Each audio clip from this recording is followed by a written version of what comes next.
Hello friends, તો આપણી journey start થઈ રહી છે ભીમાશંકર મહાદેવ. આપણે આજે 3 જ્યોતિર્લિંગના દર્શન કરવાના છે, જેમ કે ભીમાશંકર, ત્રંબકેશ્વર અને ત્રિનેશ્વર મહાદેવ તથા અજંતા ઇલોરાની ગુફા અને સાપુતારાનો પણ નજારો જોવાનો છે.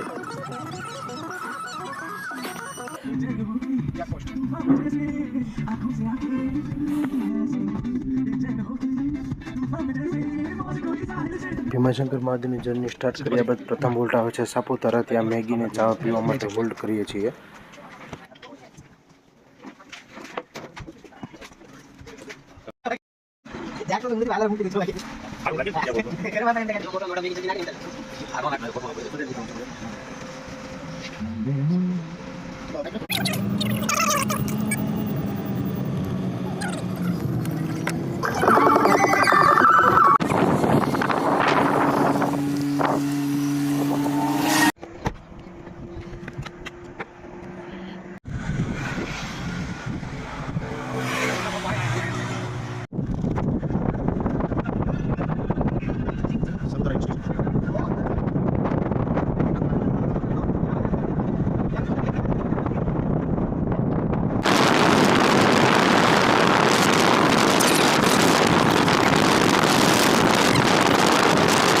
સાપુતારામાં ધુમ્મસ હોવાને લીધે ડુંગરોનો નજારો ખૂબ જ સરસ મજાનો હોય છે, જે તમે જોઈ શકો છો.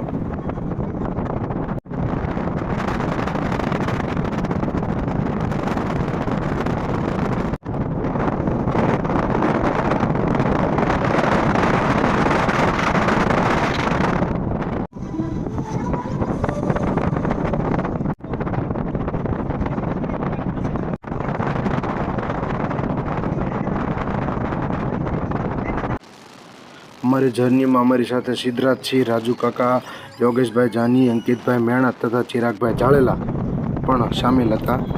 ત્યાંથી તમને સાપુતારા હિલ સ્ટેશન નીકળ્યા બાદ ભીમાશંકર રસ્તામાં સનરાઈઝ ખૂબ જ ઉગતો સૂર્ય ખૂબ જ સરસ મજાનો જોવા મળે છે, જે તમે જોઈ શકો છો.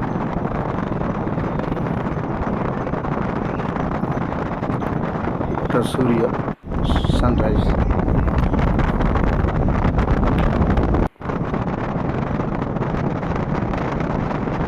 અલ્લાહ વખત તો ચાર્જર કોઈ નો થઈ જાય. ના બધું તમે વાત છે. આમે બાપુ દેખો કરીને ગાંગડી નાસી કાઢે.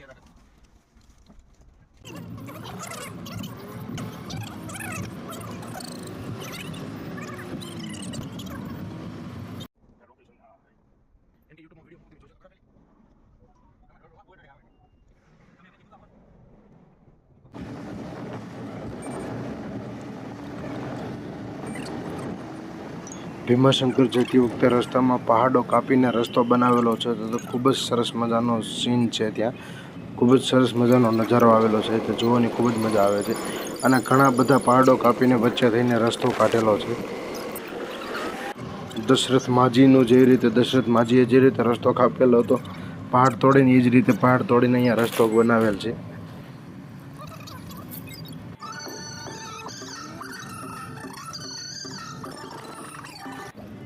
ભીમાશંકર મહાદેવ જંગલની વચ્ચે, પહાડોની વચ્ચે એક્ઝેક્ટ સેન્ટરમાં આવેલો છે.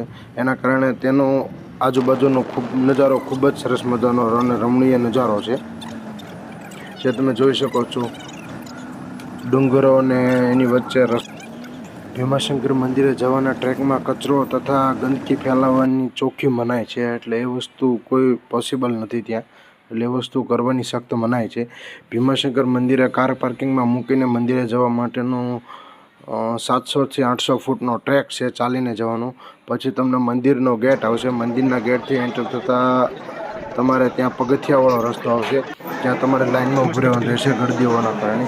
મંદિરની અંદર કેમેરા તથા ફોન વાપરવાની સખ્ત મનાય છે. ત્યાં તમને ભગવાન શંકર મહાદેવનો ફોટો પણ નથી પાડવા દેતા, ને ખૂબ જ સ્ટ્રિક્ટ રૂલ્સ છે. ત્યારબાદ મંદિરના પ્રાંગણમાં આવ્યા બાદ મંદિરની બહાર એક ત્રિશૂળ, ભગવાન શંકરનું ત્રિશૂળ મૂકેલું છે. ત્યાં સેલ્ફી ઝોન પણ ટાઈપ આખું બનાવેલું છે. અને મંદિરની ચારે બાજુ ડુંગરો આવેલા છે, વચ્ચે મંદિર આવેલું છે, તેથી ખૂબ જ સરસ, બહારથી ખૂબ જ સરસ વ્યૂ આવે છે, જે તમે જોઈ શકો છો.